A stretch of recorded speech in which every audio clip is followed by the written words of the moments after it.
esse é o Bem Viver, um programa para quem sonha e constrói outros modos de vida em busca de um mundo mais leve. Por aqui tem alimentação saudável, agroecologia, saúde popular e cultura. O programa de hoje é dedicado aos direitos das crianças e adolescentes. O quadro de entrevista traz o advogado e ativista Ariel de Castro Neves para um debate sobre trabalho infantil.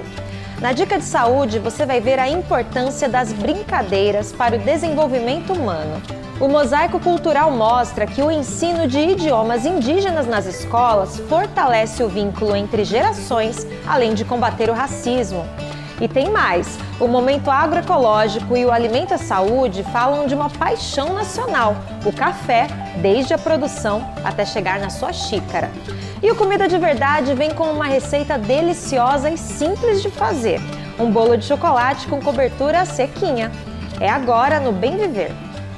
12 de junho é Dia Mundial de Combate ao Trabalho Infantil. Segundo a ONU, o número de crianças e adolescentes nessa situação chega a 160 milhões em todo o mundo. O problema tem piorado ainda mais com a pandemia. Vamos entender sobre essa realidade no quadro de entrevista. Nosso convidado é um ativista com um longo histórico de luta na defesa dos direitos das crianças e adolescentes. É o advogado Ariel de Castro Neves.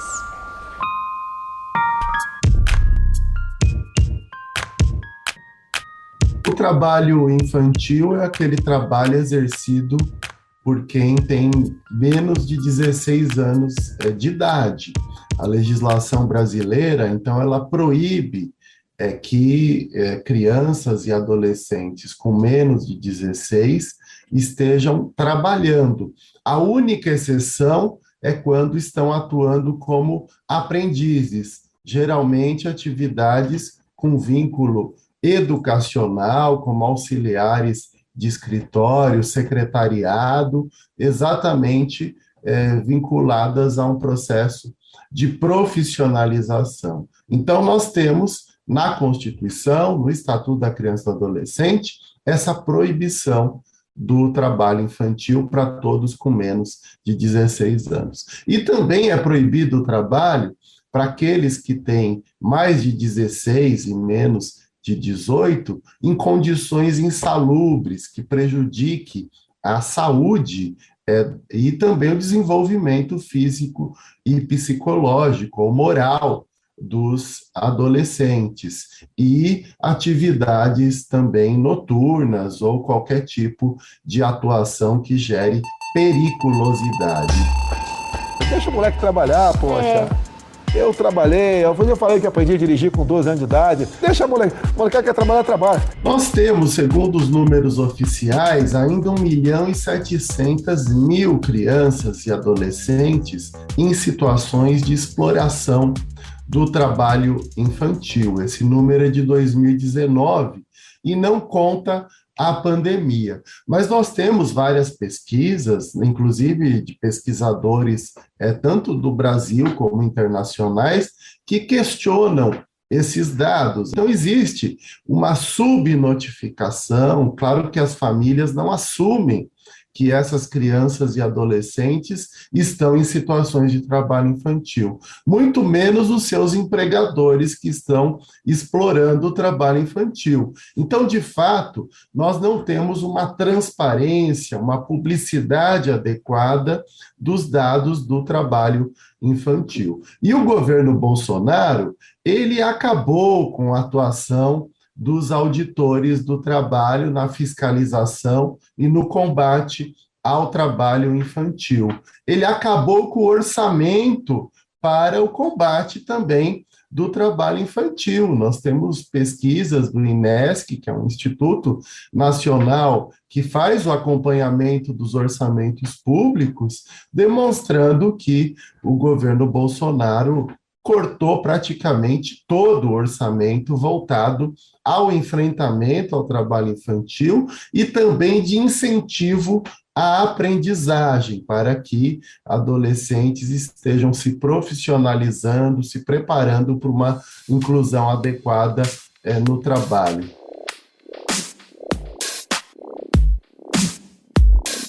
quem coloca crianças e adolescentes para trabalhar, coloca essas crianças e adolescentes em situações de risco, deve responder criminalmente pelo crime, então, de maus tratos. Além disso, o Ministério Público precisa entrar com ações civis de danos morais, materiais, para que as empresas, essas pessoas que exploram, sejam devidamente responsabilizadas. As denúncias podem ser feitas tanto pelo Disque 100, número 100, que é gratuito, inclusive, de forma anônima. As pessoas podem procurar diretamente os conselhos tutelares, que estão em todos os municípios do país, ou procurar também as antigas delegacias do trabalho, né, os setores do Ministério do Trabalho, que estão principalmente nas capitais brasileiras, através dos telefones, através dos e-mails ou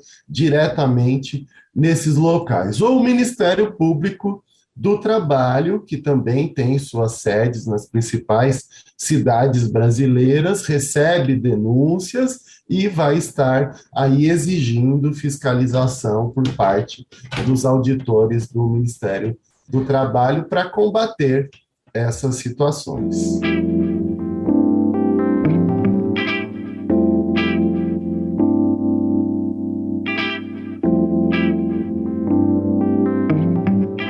Ao invés de trabalhar, crianças precisam ter tempo de brincar.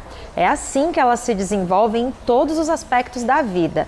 Nas brincadeiras, além de diversão, é possível também aprender sobre disciplina e responsabilidade. Vamos conferir na Dica de Saúde.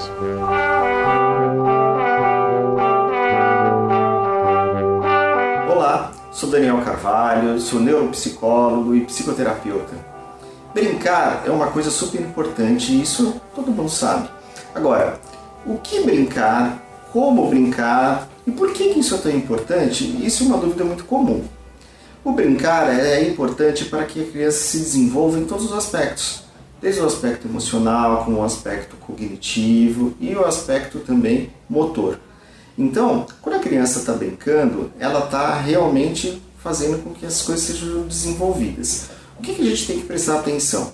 Que é importante que a criança brinque com o máximo de coisas variáveis possíveis. Então, se a criança ficar só no videogame ou só ali no celular jogando, vai desenvolver bastante a parte cognitiva, mas vai ficar faltando as outras partes, as partes de interação social, as partes de interação física. Por exemplo, se a gente pensar num jogo onde ela tenha que jogar com outras crianças, como um jogo de futebol, por exemplo.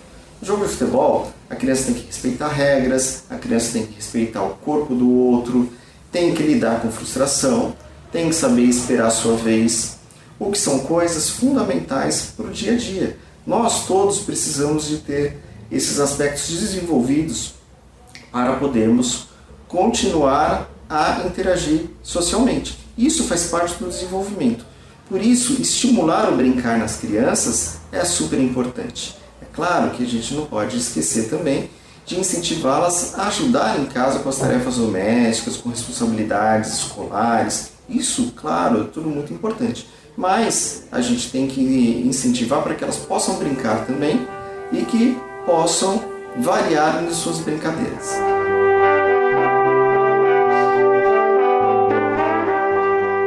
Outro direito fundamental das crianças é a educação. Para os povos indígenas no Brasil, as escolas são locais de fortalecimento das identidades a partir do ensino dos idiomas nativos. Lembrando que o nosso país tem mais de 270 línguas faladas por 300 povos diferentes. Para as novas gerações de indígenas, é um aprendizado que mantém a cultura viva, além de combater o racismo. Vamos ver agora no Mosaico Cultural. Está na Constituição. A educação escolar indígena deve ser intercultural, bilíngue e diferenciada. Essa proposta surgiu na década de 70 das reivindicações do movimento indígena, como um contraponto ao projeto de apagamento das suas culturas.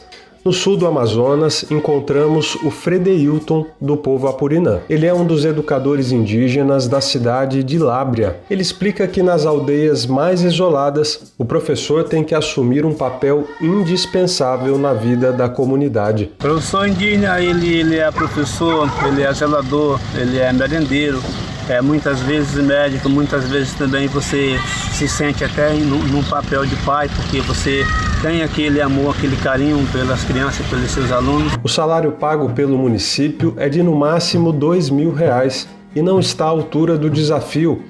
Para chegar às comunidades mais distantes, é preciso viajar de barco durante 5 dias.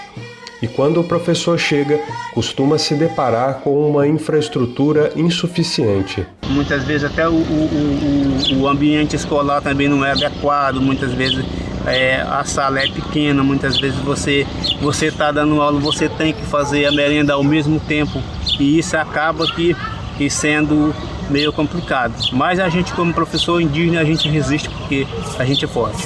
Essa região teve um pioneiro na educação escolar indígena. É o professor João Batista da Silva, o João Baiano, de 74 anos, também apurinã. Ele aprendeu a língua do seu povo durante a infância e lembra que, naquela época, muitos indígenas tinham vergonha de falar o idioma na cidade por causa do racismo. Por exemplo, quando estamos conversando, a gente não é considerado como pessoa normal, é caboclo, né? Chama caboclo. É índio, índio é preguiçoso, índio não fala, ele corta a gira, mandava a gente falar, a nossa língua dizia corta a gira, caboclo, aí chama isso e aquilo, para nós cortar a gíria, né? Isso faz a gente ficar todo, tímido. Esse racismo ainda está longe de ser superado, mas o ensino da língua materna ajudou a tornar os indígenas orgulhosos de suas culturas. Aos 17 anos, a neta de João Baiano aprendeu o apurinã na sala de aula com o avô. Waikai nirvana. Arekai pita? Are e pita. A jovem está decidindo qual carreira seguir e se preparando para fazer o ensino superior. Com orgulho de saber um idioma que já foi tão silenciado, ela deixa um convite para quem nos assiste. Amo a Sankiri Wata Pupikari Sankiri, que em português é vamos aprender a língua apurinã.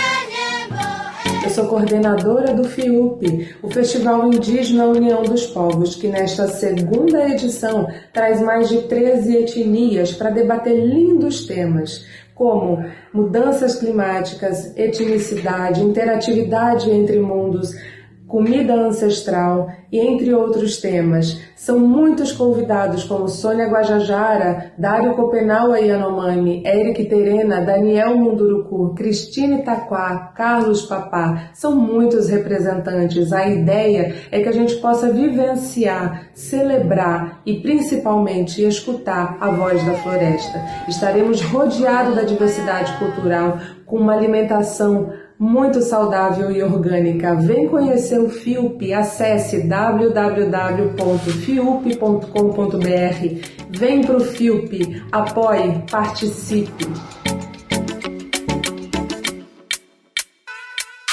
Érico, obrigada pela participação no programa e pelo convite para o Festival Indígena União dos Povos. Tá para acontecer essa semana, né, entre 16 e 19 de junho, um evento muito recomendado a qualquer pessoa que tenha interesse em ser aliado na pauta indígena. Um abraço a todos vocês e sucesso em mais essa edição.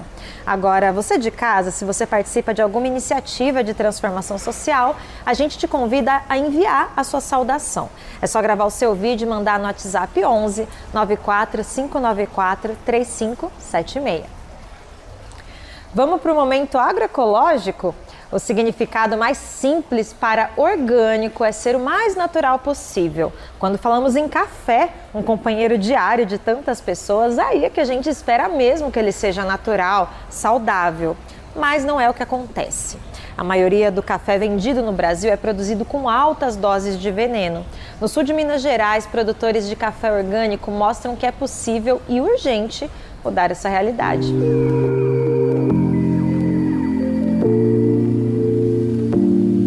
Você acorda de manhã cedo, coloca a água para esquentar, espera, passa seu café e logo depois bebe uma xícara cheia de veneno. Parece uma brincadeira de mau gosto, mas não é. De acordo com a Associação Brasileira de Saúde Coletiva, Abrasco, o brasileiro consome em média 7,6 litros de agrotóxico por ano, levando em consideração a produção de alimentos como o café e outros produtos, como algodão, eucalipto e soja. Mas você sabia que produzir café orgânico é possível e, se tomar os cuidados devidos, o produtor pode ganhar mais e produzir a mesma quantidade do que se produzisse café convencional? Sempre meu pai produziu café sem veneno, sem nada. Depois começou, nos anos 70 e tantos, começou a aparecer ferrugem e tal. Aí vieram os agrotóxicos, isso. Mas eu sempre convivi com meu pai produzindo café sem veneno. Aí depois eu comecei a jogar agrotóxico, tal, mas vi que não era viável. Depois eu vi uma consciência de que meu pai produzia e eu também posso produzir. O uso de agrotóxicos no Brasil começou a ser intensificado nas décadas de 60 e 70. Com o falso discurso de modernização do campo, a pressão da indústria do agrotóxico chegou até a produção de café na região do sul de Minas, onde Silvano e Cássio cultivam o grão. Apesar da pressão, eles insistem na produção orgânica. A tecnologia hoje para produzir café orgânico existe. Se for ver 20 anos atrás, era uma tecnologia que não existia. Hoje você existe, tem bastante controle biológico, tem uma série de insumos, né? Mas o que eu gosto também de falar é que não é só uma questão de substituição de insumos. Eu, particularmente, gosto de trabalhar muito nessa linha de tecnologias de processos, como você trabalhar mais com a natureza, no manejo do mato, na parte de arborização. Parte da narrativa do agronegócio é produzir mitos em torno da produção sem veneno. Entre eles, a queda na produção de safra comparada ao uso de agrotóxico. Mas os produtores rebatem. Ele pode sentir um pouco no começo, mas logo ele recupera e a produção praticamente fica igual. Mas se ele cair a produção, vamos porque cai 20% da produção, acontece que a aceitação dele no mercado e o preço que o pessoal paga pra gente nele, compensa tudo isso. Compensa a perca, compensa tudo. Tudo que você imaginar compensa. Você tem uma valorização por saca muito grande e o mercado está crescendo, a gente tem procura e a gente às vezes não dá conta das encomendas. Eu vejo que tem espaço para crescer, tem muitas empresas grandes querendo comprar café orgânico do Brasil. E não é só fazer orgânico, ele tem que fazer todo um trabalho de café especial, de buscar um comprador que queira essa história dele junto. Aí não vai ser um comprador, uma grande indústria que vai misturar tudo, que não vai saber quem é o produtor. Silvano e Cássio conseguem produzir em média 30 sacos de café de 60 quilos por hectare, atingindo a média nacional de produção de café convencional. Com um manejo adequado, conseguem baixar o custo de produção da lavoura e aumentar o lucro da produção. Silvano é o produtor do café Muxoqueiro e Chico Amado, que é vendido no Armazém do Campo de São Paulo e Rio de Janeiro.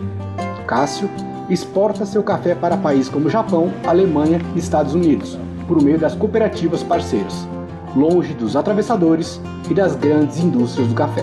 É importante que o produtor tenha também essa característica e essa vontade, né, de prestar mais atenção, porque você está trabalhando com a natureza, com processos vivos, diferentes do convencional. A natureza, ela agradece o que você faz para ela. E a gente começa a notar que voltou as borboletas, voltou os marimbondos. O marimbondo já combate o bicho mineiro, que é um dos vilão também do café. A gente nota que a natureza agradece, a fauna e a flora agradecem.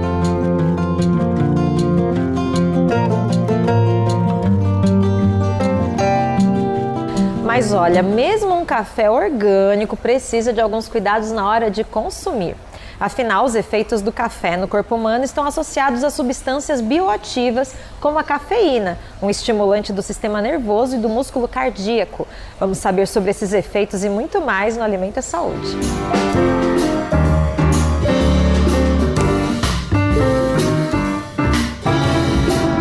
Café, vilão ou mocinho? A bebida típica aqui do Brasil e a segunda mais consumida no mundo gera muitas dúvidas. O Instituto Brasileiro de Cardiologia garante que ele faz bem à saúde, mas tudo depende da quantidade e, é claro, se for consumido sem agrotóxicos. Em geral, se você distribuir 3 xícaras ou 450 ml ao longo do dia, ele pode trazer muitos benefícios, inclusive para o coração. O café contém o ácido clorogênico, que melhora a resistência à insulina, prevenindo e tratando, por exemplo, diabetes do tipo 2. Tem magnésio, vitaminas do complexo B, tem vários benefícios para a sua saúde, principalmente para a saúde do coração, e para quem faz atividade física ou busca um processo de emagrecimento, ele dá uma acelerada no metabolismo, ajudando na queima de gordura. A nutricionista também destaca a melhora da imunidade, do funcionamento do nosso intestino e na prevenção de cânceres e até mesmo em pedras nos rins. Mas todos esses benefícios podem não servir de nada caso você exagere na dose. O excesso de café, especialmente da cafeína, pode trazer palpitação, tremor, falta de concentração. Ele também piora questões de estresse, da insônia, principalmente se você consome à noite. Então tome cuidado. O café é um fruto que tem 2 espécies comerciais, a arábica e a canéfora. A primeira é mais suave e também mais sensível às mudanças de clima.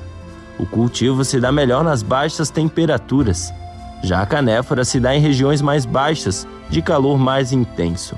É o mais comum no Brasil, onde também é chamado de conilon.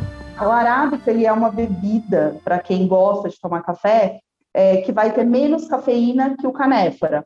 É uma bebida que ela tem uma característica também mais suave, né, normalmente, estou falando bem em modo geral, com aromas mais delicados, que lembram frutas, que lembram tangerina, por exemplo, uma laranja, né, sabores assim, mais ácidos, mais cítricos, que é a característica desse café. Já o canéfora, ele é mais para amêndoa, né, ele traz um sabor mais achocolatado, aquele chocolate 70% cacau, né, um pouco mais nessa linha. Então, para quem gosta de cafés mais intensos, eu indico o canéfora. A especialista em café dá uma dica bem acessível para aqueles que queiram se esquentar com um bom cafezinho nesse inverno. Eu recomendo que você faça um café com o café coado, que é o mais tradicional que nós temos no Brasil. Você pode fazer numa intensidade de 1 para 10, o que seria isso? Você coloca 100 gramas, por exemplo, de café para 1 litro de água.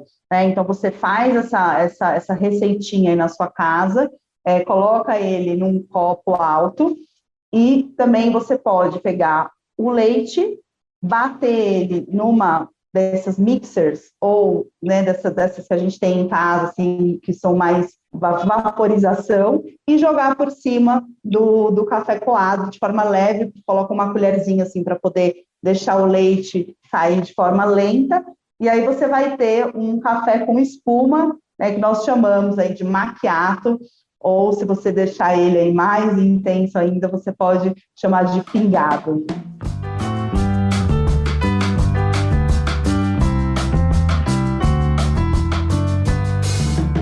E aí, deu vontade de tomar um cafezinho? Se deu, vai piorar, viu? Porque a receita que tá vendo aí no Comida de Verdade tem tudo a ver com um fim de tarde, uma xícara de café e uma boa prosa. Letícia Massula vai ensinar um bolo de chocolate facinho de fazer e delicioso, claro. Letícia, amiga, chega mais.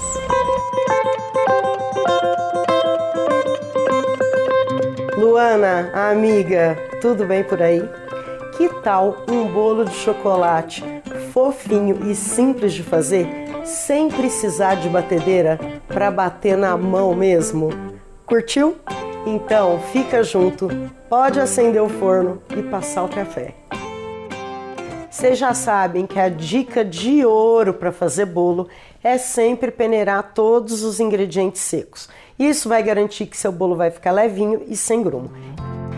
Para o bolo de chocolate sem precisar de batedeira, você vai precisar de 2 xícaras de farinha de trigo, 1,5 xícaras de açúcar, 1 xícara de cacau em pó, 3 ovos, 1 xícara de água fervendo, 1 colher de sopa de fermento em pó químico, 1 pitada de sal, meia xícara de óleo. Para a calda é 1 xícara de cacau, 1 xícara de açúcar, 1 colher de manteiga e 6 colheres de leite ou água, para ficar aquela calda sequinha. Sabe qual? Eu ainda nem comecei a massa, mas meu forno já está esquentando. Isso é muito importante para o bolo crescer e dar o tal do salto de forno, que faz ele ficar levinho. Eu vou agora untar a assadeira e depois enfarinhar para o bolo soltar todinho, não ficar nenhum pedaço, bolo quebrado e a gente acabar não aparecendo nos chefes na quarentena, que só pega catástrofe. Começa a massa. Bata os ovos com açúcar, uma pitada de sal, até incorporar bem e ficar um creme claro. Junta o óleo e continua batendo até incorporar. Junta farinha de trigo, mistura, cacau e bate bem.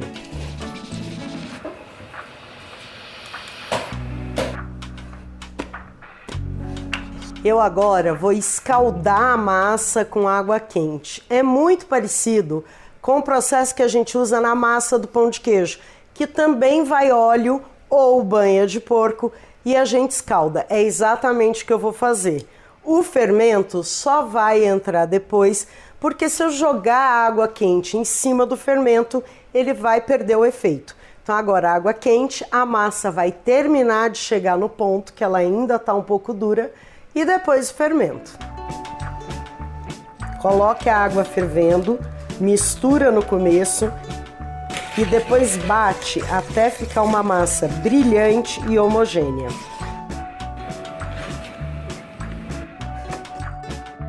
Finaliza com fermento em pó e misture bem.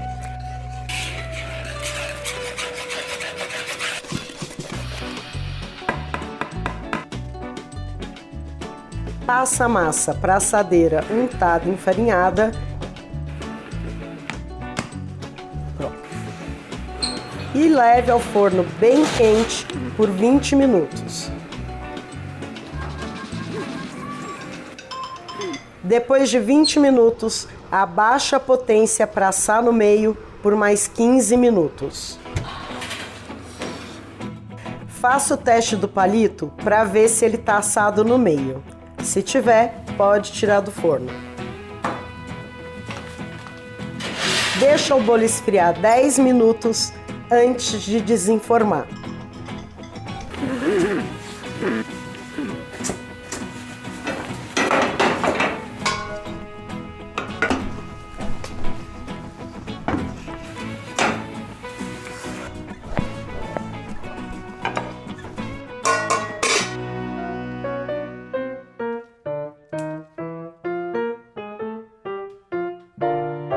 Depois de desenformar o bolo, prepara a calda. Mistura o açúcar com cacau, manteiga, leite ou água e vai mexendo no fogo até soltar do fundo da panela. Vocês vão perceber que no começo a calda parece super seca, parece que só aquela quantia de água ou leite não vai dar conta. Mas à medida que a manteiga derrete e o açúcar também, ela vai se transformar numa calda, que eu já disse é aquela calda sequinha. Então, é só olhar a mágica acontecer.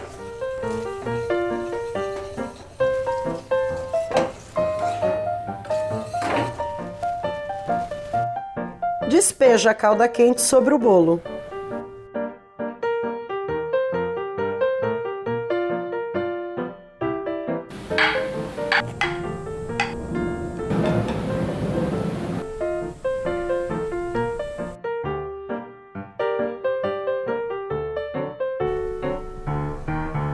Beijo para você com gostinho de chocolate e até o próximo Comida de Verdade. Espero vocês.